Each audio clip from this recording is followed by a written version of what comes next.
The late autumn breeze swept across the outskirts of Portland, carrying the sharp scent of rain as it drifted over Miller's gas station, one of those lonely highway stops where the neon flicker feels louder than the cars themselves.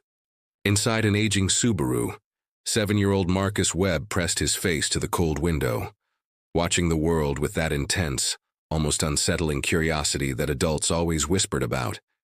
His kindergarten teacher called him more observant than most grown-ups, a description Jennifer Webb both loved and feared. "Mom, can I get a snack?"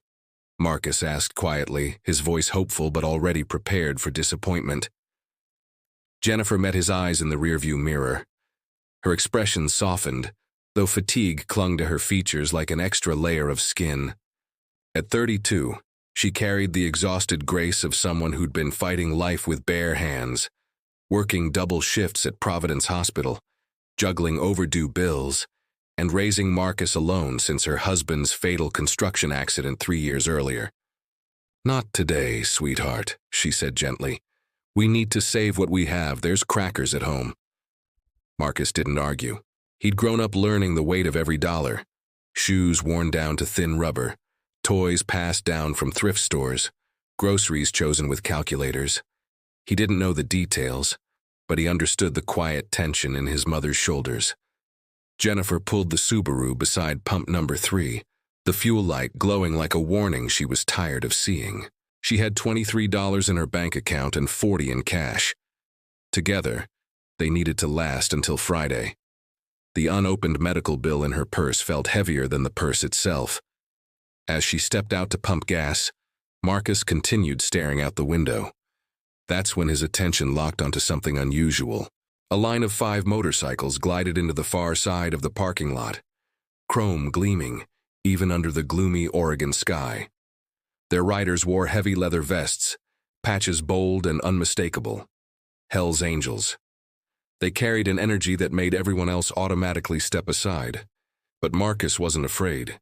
He was fascinated. Jennifer, noticing his interest, called through the glass, "Stay in the car, honey." She knew the club's reputation. Everyone did. These were men people didn't look in the eyes unless absolutely necessary. But Marcus wasn't watching the bikers anymore. A man in a dark hoodie was moving along the row of motorcycles, crouching beside them. His movements were strange, quick, nervous, checking over his shoulder every few seconds. He pulled a small metallic tool from his pocket, something that glinted faintly. Marcus frowned. Something felt wrong, really wrong. The man moved to the second bike, repeating the same motion near the wheel. Marcus leaned closer, his breath fogging the window. Then a memory flashed in his mind. The mechanic named Dave who had visited their apartment weeks earlier. Dave had told Jennifer about a customer whose brake line had been cut. The car had spun out on the highway. The driver had barely survived. Brake lines. The word hit Marcus like cold water. His heart pounded. The man in the hoodie wasn't fixing anything. He was breaking something. Something deadly. He looked at his mother, still pumping gas, unaware. Marcus swallowed hard, made a decision, and unbuckled his seatbelt. "Marcus!" Jennifer shouted as the car door flew open. "Stay in the—" But he was already sprinting across the parking lot, his small legs pumping with desperate urgency. The bikers, mid-conversation and laughing loudly, froze when they saw a little boy running toward them. "Don't start your bikes," Marcus shouted, his voice cracking with fear. "Please, don't start your bikes." Every head turned. The laughter died instantly. 5 hardened bikers stared at a frantic 7-year-old with untied shoelaces and terror in his eyes. And then everything changed. What the bikers do next will not only determine the fate of a frightened little boy, but will ignite a chain of events that no one at that gas station was prepared for. For a moment, the gas station fell completely silent. The only sound was the distant hum of traffic on the highway, as the bikers turned toward the small boy who had just charged straight into their circle. The nearest biker, a broad, mountain-sized man with a braided gray beard and tattooed arms thick as fence posts, took a single step forward. His boots hit the asphalt with a heavy thud. "Kid," he rumbled, his voice gravelly, "what are you shouting about?" Marcus pointed with a shaking finger toward the man in the dark hoodie. The stranger had frozen mid-step the moment the boy yelled. His eyes widened, his body tensed. He was under your bikes, Marcus stammered. He had a tool. He was cutting something. I think your brake lines. The words rushed out of him like a dam bursting. His small chest heaved, and he felt his mother's panicked footsteps pounding toward him. Jennifer grabbed Marcus, pulling him behind her like a shield. Her voice was shaking. I'm so sorry. He didn't mean. But the bikers weren't looking at her.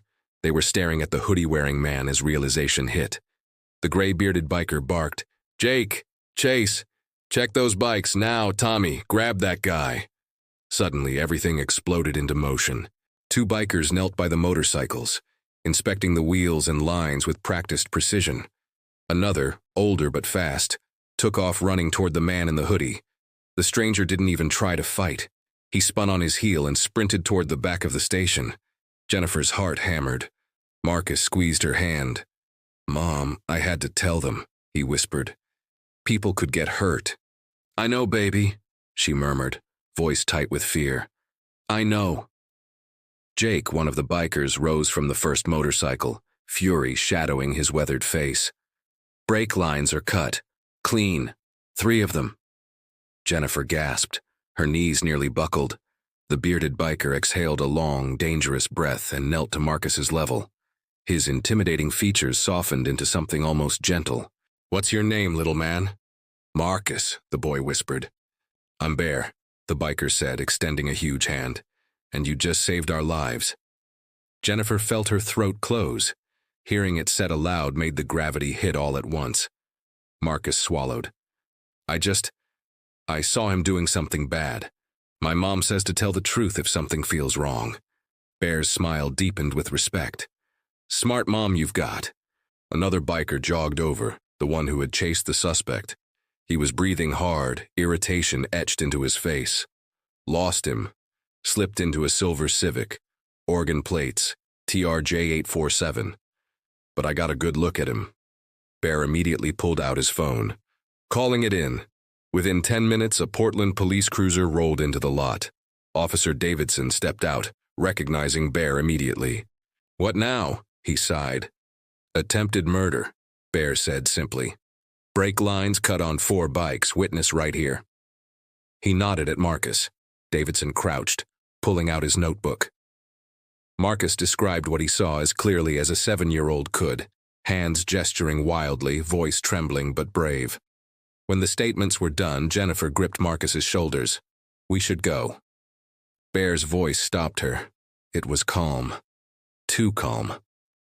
Ma'am, your son just became a witness to a serious crime.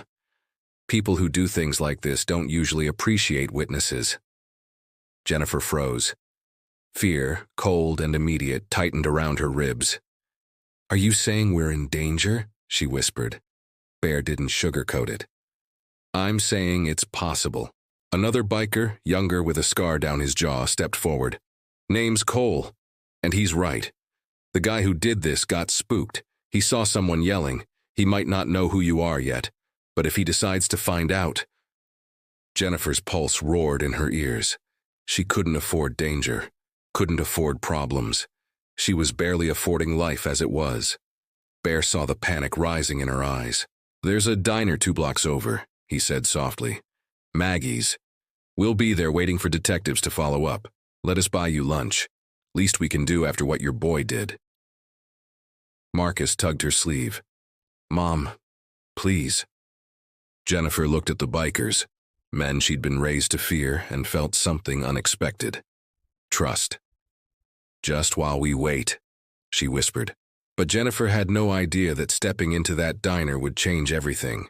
From a simple lunch to a life-altering encounter that would pull her and Marcus into a world far more dangerous and far more loyal than she ever imagined. Maggie's diner didn't look like much from the outside. A faded sign, smudged windows, and a squeaky door that seemed older than Portland itself. But the moment Jennifer stepped inside with Marcus and 5 leather-clad bikers behind her, the warm smell of frying onions and fresh coffee wrapped around them like a welcome blanket. The waitress, a sharp-eyed woman in her 60s, barely blinked. Your usual? she called to the bikers. Yeah, Bear said, and whatever the lady and her boy want, on us. Jennifer started to object, but the woman, whose name tag simply read Maggie, cut her off. Soup won't do. A kid needs food. 2 burgers, fries, and milkshakes. I don't take arguments. Jennifer knew kindness when she saw it, and when she desperately needed it. She nodded with quiet gratitude. As they settled into a booth, Cole slid into the seat across from Jennifer and spoke in the calm, steady tone of someone used to handling dangerous situations. I need to ask something important. Is there anyone who might want to hurt you or Marcus? Jennifer shook her head. My husband died 3 years ago, construction accident. I work double shifts. I barely talk to anyone. Good, Cole said. That means you weren't targeted personally. That man was trying to start something ugly. Why cut your brake lines? Marcus asked softly, sipping his milkshake. Bear leaned in. Because starting a war doesn't always mean using bullets. If someone wants to send a message, sabotaging bikes is a pretty brutal way. Jennifer shivered. But why involve us? You were in the wrong place at the right time, Cole explained. And now the person behind this doesn't know what you saw, or how much you know. The implication hit her like a punch. So what do we do? She whispered. You stay where we can protect you, Bear said simply. We've got a safe house across town. Club uses it when things heat up. You and Marcus stay there until we sort this out. Jennifer exhaled shakily. We can't accept that. I can't take charity. We can barely afford rent as it is. Bear shook his head. This isn't charity. Your son saved lives. Where we come from, that means something. Marcus looked up, uncertain. Are we in trouble? Cole leaned forward and placed a hand on the boy's shoulder. Not if we can help it. Hours later, they arrived at the safe house, a modest 2-bedroom bungalow in northeast Portland. It wasn't fancy, but it was clean, warm, and most importantly, guarded. Marcus ran straight for the backyard, discovering a rusty swing set with more enthusiasm than any child should have for old metal. Jennifer watched him and felt something strange stirring in her chest, something she hadn't felt in years. Relief. That night, after Marcus fell asleep, Jennifer lay awake in the unfamiliar bedroom. For the first time in a long while, she didn't hear the sounds of her old apartment. Sirens, neighbors arguing, pipes moaning. It was quiet. Too quiet. Her phone buzzed. Unknown number. We know who you are. Jennifer froze. The room spun. Her hands trembled as she screenshot the message and sent it to Cole. His response came in seconds. Don't move. Lock the door. We're on the way. Moments later, the rumble of multiple motorcycles filled the street. Someone knocked softly. Jennifer, it's Cole. She unlocked the door. Cole stepped in, jaw tight.